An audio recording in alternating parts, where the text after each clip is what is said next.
Next guest with us, in person, no less. You know him very well, Michael Waltz, the Florida Republican Congressman, House Armed Services Committee, House Science, Space, and Technology Committee, a former Green Beret. Generally, I don't ask tough questions of a guy who can beat me up, and he's in person. So I'm going to see what I can do. Anyway, Congressman, an honor to have you. Hey, good to be with you. Thank you, as always, for your service, sir.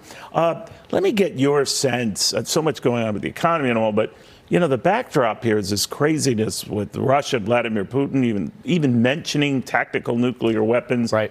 China, you know, provocative by the hour, minute, day with Taiwan and so much else. That's a twin threat that we sometimes get lost at talking about inflation, which is a big issue. Yeah. Well, I was just out in Taiwan, the Philippines, and Guam. And increasingly, this sentiment is not if China invades Taiwan. It's just when. There's a debate about when it's going to happen. It's gotten to that point, and this is coming from risks, right? But it doesn't care. Well, this is, I think the risks are becoming more manageable from Xi's standpoint. He's solidified power in his own hands. He humiliated his predecessor. He just got a third 5-year term. The guy was walking out. I mean, he's a former leader of the country. I mean, it was like a scene out of a mafia movie, right? And that is never been done in modern Chinese history. So he's solidified power, and he is putting the pieces in place to not only be able to invade Taiwan militarily by 2027. That's when he's told his military to be ready to go, but also stop the United States from intervening, including being able to sink our aircraft carriers, take out our assets in space, and they're rapidly modernizing their nuclear weapons so they have a deterrent there. And so it's incredibly concerning. What's so bothersome about this new strategy that the Biden White House has released, it mentions China 9 times.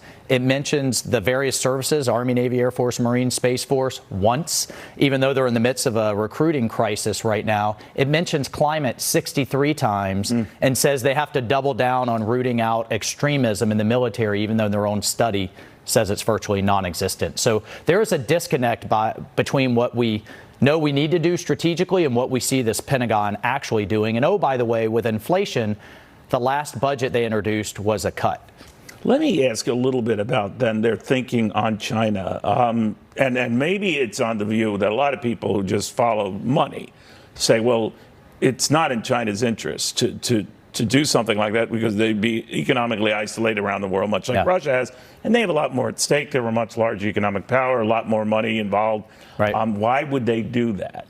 Well, a couple of reasons. One, it's ideological. Number two, Xi is a dictator. He has established his rule for as long as he wants to be there, and he sees it absolutely as part of his legacy. In fact, in his speech last week, he said, we are not going to pass on the Taiwan issue to a future generation. This will be settled on my watch. And then number three, he also, if you follow closely economically, is creating independence for China technologically and in other key areas, but then also creating dependence, global dependence, whether it's on lithium, pharmaceuticals, even rail cars. And that's where I think Wall Street in this city needs to wake up. There is a very serious potential conflict coming, and the key part of the Chinese strategy is to use our supply chains against us. Will the United States public support a defense of Taiwan if the Chinese Communist Party cuts off our antibiotics, which we no longer produce here? Wow. If they cut off lithium to our batteries for this green new economy, you know, we can go down the list of things that we are completely dependent on China now to manufacture. We've got to get those supply chains out of there. We've got to bring them back here, or at least get them to an allied country where they're not going to be used against us. What if it's too late? Well, this is a race against time at this point. Real quickly, politics, you don't mind getting back to that and how you think the midterms are shaping up. Can't avoid it. Looks good for Republicans in the House. What about the Senate? Look, I think we take 25 to 30 seats in the House. Wow. You know, there are far more people that are worried about groceries and gasoline than they are abortion, which is being settled at the states, which is appropriate. And you've been seeing record early voting in Florida as well. We have. Georgia as well. Notably in Georgia, despite all of the outcry about voting rights, there's actually record numbers. What is that telling you think? And it's a gut call, I know. Well, we're seeing, I mean, we're just seeing, it's not even a gut call. We're seeing in the data that that the motivation of voters, particularly on our side, that have had it with this economy, out of control crime, out of control border, and the world on fire, with our adversaries perceiving weakness in this White House, they're coming out to vote, and I think they're going to vote big time our way. All right, Congressman, we'll see what happens. Thank you. Very good seeing you in the flesh.